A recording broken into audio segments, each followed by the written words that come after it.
ilustración sexual del niño. Carta abierta al Dr. M. Freud, 1907, por Sigmund Freud. Querido Dr. Freud, al pedirme unas declaraciones sobre la ilustración sexual de los niños, supongo que no esperará usted obtener de mí un tratado completo y minucioso de la cuestión, en el que se tenga en cuenta toda la amplísima literatura existente sobre la materia, sino tan solo el juicio independiente de un médico al que su actividad profesional ha estimulado especialmente a ocuparse de los problemas sexuales. Sé que ha seguido usted con interés mis trabajos científicos y que no rechaza sin previo examen mis hipótesis, como muchos otros colegas lo hacen, por ver yo en la constitución psicosexual y en las alteraciones de la vida sexual las causas principales de las enfermedades neuróticas tan frecuentes hoy. De ahí que mis 3 ensayos para una teoría sexual, en los que expuse la composición del instinto sexual y las perturbaciones del mismo en la evolución, que le conduce a constituir la función sexual, hallarán en la revista de su digna dirección un eco amistoso. Me plantea usted, pues, la cuestión de si en general debe facilitarse a los niños una explicación de los hechos de la vida sexual, y en caso afirmativo, qué edad ha de escogerse para ello y de qué modo ha de llevarse a cabo. Desde un principio, haré constar que encuentro perfectamente justificada la discusión en lo que respecta a los 2 últimos puntos, pero que no concibo cómo pueden existir juicios divergentes en lo que respecta al primero. ¿Qué se intenta alcanzar negando a los niños, o si se quiere a los adolescentes, tales explicaciones sobre la vida sexual humana? ¿Se teme quizá despertar prematuramente su interés por estas cuestiones antes que nazca espontáneamente en ellos? ¿Se espera con semejante ocultación encadenar el instinto sexual hasta la época en que sea posible dirigirlo por los caminos que el orden social considera lícitos? ¿Se supone acaso que los niños no mostrarán interés ninguno hacia los hechos y los enigmas de la vida sexual si no se atrae su atención sobre ellos? ¿Se cree quizá que el conocimiento que se les niega no habrá de serles aportado por otros caminos? ¿O es que se persigue realmente y con toda seriedad el propósito de que más tarde juzguen todo lo sexual como algo bajo y despreciable, de lo cual procuraron mantenerlos alejados el mayor tiempo posible sus padres y maestros? No sé. En verdad, ¿en cuál de estos propósitos he de ver el motivo de ocultar a los niños, como sistemáticamente se viene haciendo, todo lo concerniente a la vida sexual? Solo sé que todos ellos son igualmente especiosos y no merecen siquiera una razonada controversia. Pero recuerdo haber hallado en las cartas familiares del gran pensador y filántropo Multatuli unas ideas más que suficientes como respuesta. En mi sentir, se encubren excesivamente algunas cosas. Se obra con acierto procurando conservar pura la imaginación de los niños. Pero la ignorancia no es el mejor medio para conseguirlo. Por el contrario, creo que la ocultación hace que el niño llegue a sospechar mucho antes la verdad. La curiosidad nos lleva a preocuparnos de cosas que nos inspirarían escaso interés si se nos hubieran comunicado franca y sencillamente. Si fuera posible mantener al niño en una absoluta ignorancia, todavía admitiríamos el procedimiento, pero el infantil sujeto oye a otros o lee en los libros que caen en sus manos cosas que le inducen a meditar, y precisamente el disimulo que sus padres y educadores observan sobre ellas intensifica su ansia de saber. Este deseo, solo parcial y secretamente satisfecho, acalora y pervierte su fantasía, y el niño comienza ya a pecar en tiempos en los que sus padres creen que ignora aún lo que es pecado. Nada mejor puede decirse sobre la cuestión, y si tan solo añadir algo. Lo que impulsa a los adultos a observar esta conducta de disimulo para con los niños es desde luego la mojigatería usual y la propia mala conciencia en lo concerniente a la sexualidad. Pero quizá también cierta ignorancia teórica, a la que no es imposible poner remedio. Se cree que los niños carecen de instinto sexual, no apareciendo en ellos hasta la pubertad, con la madurez de los órganos sexuales. Es este un grave error, de lamentables consecuencias, tanto teóricas como prácticas, y resulta tan fácil de rectificar por medio de la mera observación que admira haya podido incurrirse en él. La verdad es que el recién nacido trae ya consigo al mundo su sexualidad. Determinadas sensaciones sexuales acompañan su desarrollo a través del periodo de lactancia y de la época infantil, siendo muy pocos los niños que llegan a la pubertad sin haber pasado por actividades y sensaciones sexuales. Aquellos lectores a quienes pueda interesar una detallada exposición de estas afirmaciones la hallarán en mis 3 ensayos para una teoría sexual. Verán allí que los órganos de la reproducción no son la única parte del cuerpo que puede generar sensaciones de placer sexual, y que la naturaleza ha dispuesto las cosas de manera que aún en la más temprana infancia resultan inevitables ciertos estímulos de los genitales.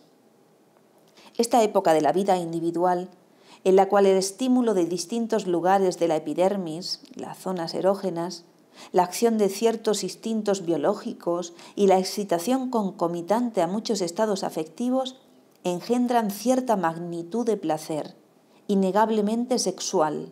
Es conocida con el nombre de periodo del autoerotismo, según expresión introducida por Havelock Ellis. La pubertad se limita a procurar a los genitales la primacía sobre las zonas y fuentes erógenas, obligando así al erotismo a ponerse al servicio de la función reproductora, proceso cuya evolución puede ser perturbada por determinadas coerciones y que en muchos individuos, los ulteriores perversos y neuróticos, no se desarrolla sino muy imperfectamente. Por otro lado, el niño es capaz de la mayor parte de las funciones psíquicas de la vida erótica, la ternura, los celos, mucho antes de alcanzar la pubertad, y la frecuente unión de estos estados psíquicos con sensaciones somáticas de excitación sexual revela al niño la íntima relación de ambos fenómenos. En resumen, el niño aparece perfectamente capacitado para la vida erótica, excepción hecha de la reproducción mucho antes de la pubertad. Y puede afirmarse que al ocultarle sistemáticamente lo sexual, solo se consigue privarle de la capacidad de dominar intelectualmente aquellas funciones para las cuales posee ya una preparación psíquica y una disposición somática. El interés intelectual del niño por los enigmas de la vida sexual, su curiosidad sexual, se manifiesta también en época insospechadamente temprana. Solo pensando que los padres oponen a este interés infantil una inexplicable ceguera o se esfuerzan inmediatamente en yugularlo cuando no han podido dejar de advertirlo, podemos explicarnos la escasez de observaciones del orden siguiente. Cuento entre mis amistades a un espléndido chiquillo que acaba de cumplir los 4 años, cuyos padres, muy comprensivos e inteligentes, han renunciado a reprimir violentamente una parte del desarrollo de su hijo. El pequeño Juanito, que desde luego no ha sido objeto de incitación sexual alguna por parte de sus guardadores, muestra hace ya algún tiempo el más vivo interés por una determinada parte de su cuerpo, a la que llama la cosita de hacer pipí. Ya a los 3 años preguntó una vez a su madre: «Mamá, ¿tienes tú también una cosita de hacer pipí?». A lo cual le respondió la madre: «Naturalmente que sí. ¿Qué te habías creído?». También a su padre hubo de dirigirle repetidamente igual pregunta. Próximamente, por la misma época, al visitar por vez primera un establo y ver ordeñar una vaca, exclamó asombrado: «¡Mira! De la cosita de hacer pipí sale leche». A los 3 años y 9 meses parece hallarse ya en camino de descubrir por sí misma, con ayuda de sus observaciones, categorías exactas. Ve desaguar la caldera de una locomotora y dice: «Fíjate, La locomotora hace pipí. ¿Dónde tiene la cosita? Y poco tiempo después expone el resultado de sus reflexiones. Un perro y un caballo tienen una cosita de hacer pipí.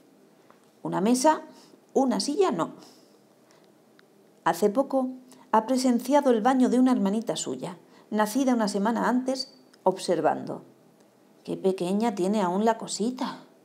Ya le crecerá cuando sea mayor. Esta actitud ante el problema de la diferencia de los sexos es frecuente entre los niños de la edad de Juanito. He de hacer constar que Juanito no es un niño que muestre una especial disposición sexual o patológica. Lo que a mi juicio sucede es que no ha sido intimidado, ni se ve atormentado por un sentimiento de culpa, y comunica, por tanto, con la mayor inocencia sus procesos mentales.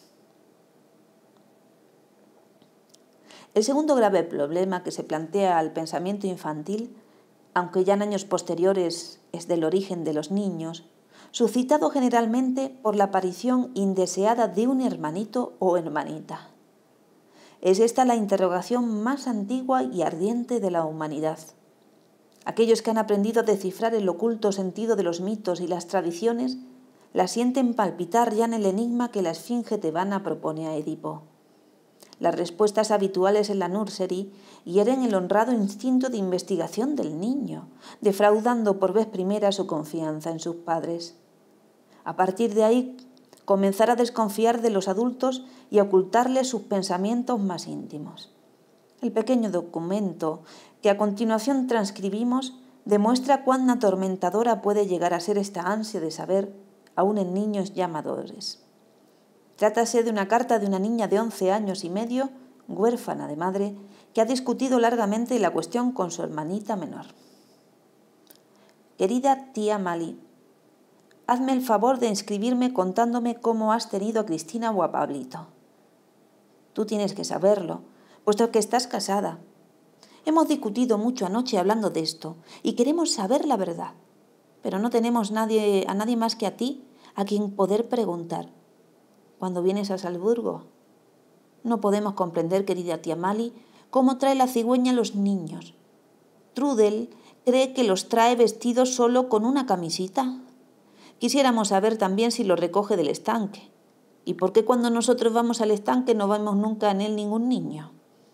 Dinos también cómo es que cuando se va a tener un niño se sabe ya desde antes. Escríbeme muy largo, contándomelo todo. Muchos recuerdos y muchos besos de todos nosotros. Tu curiosa, Lili. No creo que esta enternecedora misiva procurase a las dos hermanas la explicación deseada.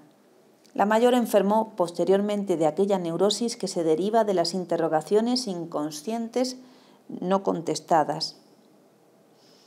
No creo que exista razón alguna aceptable para negar a los niños la explicación demandada por su ansia de saber.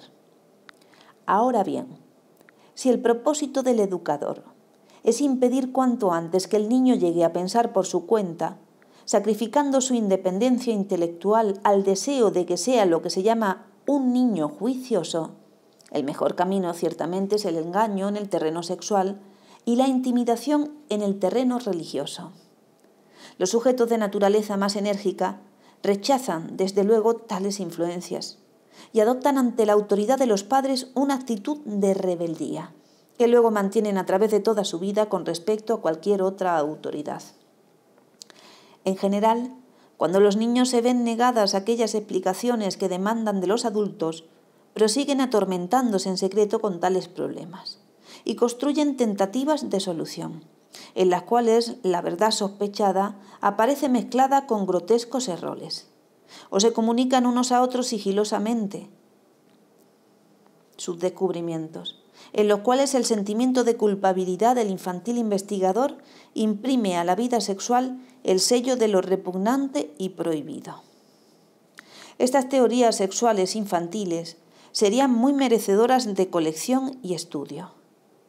Por lo general pierden los niños a partir de este punto la única posición exacta ante los problemas sexuales y muchos de ellos para no volverla a recuperar. Parece ser que la inmensa mayoría de los autores, tanto masculinos como femeninos, que han escrito sobre la ilustración sexual de los niños, han resuelto la cuestión en sentido afirmativo. Pero la torpeza de las propuestas sobre el momento y el modo de llevarla a cabo nos inclina a deducir que tal decisión no les ha sido nada fácil. La encantadora carta explicativa que Emma Eckenstein figura dirigir a un hijo suyo de 10 años, constituye, que yo sepa, un caso aislado. La práctica general de ocultar a los niños el mayor tiempo posible todo conocimiento sexual para otorgarles luego, con frases ampulosas y solemnes, una media explicación que casi siempre llega tarde, es francamente equivocada. La mayor parte de las respuestas a la pregunta ¿cómo decírselo a mi hijo?, me dan tan lamentable impresión que incluso preferiría que los padres no se ocuparan de la ilustración sexual infantil. Lo verdaderamente importante es que los niños no se formen la idea de que entre todo aquello que no alcanzan aún a comprender, lo que más cuidadosamente se les oculta son los hechos de la vida sexual.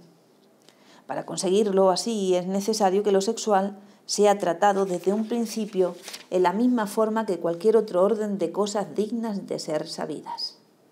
Ante todo, es labor de la escuela no eludir la mención de lo sexual, iniciando los grandes hechos de la reproducción en el estudio del mundo animal y haciendo constar inmediatamente que el hombre comparte todo lo esencial de su organización con los animales superiores.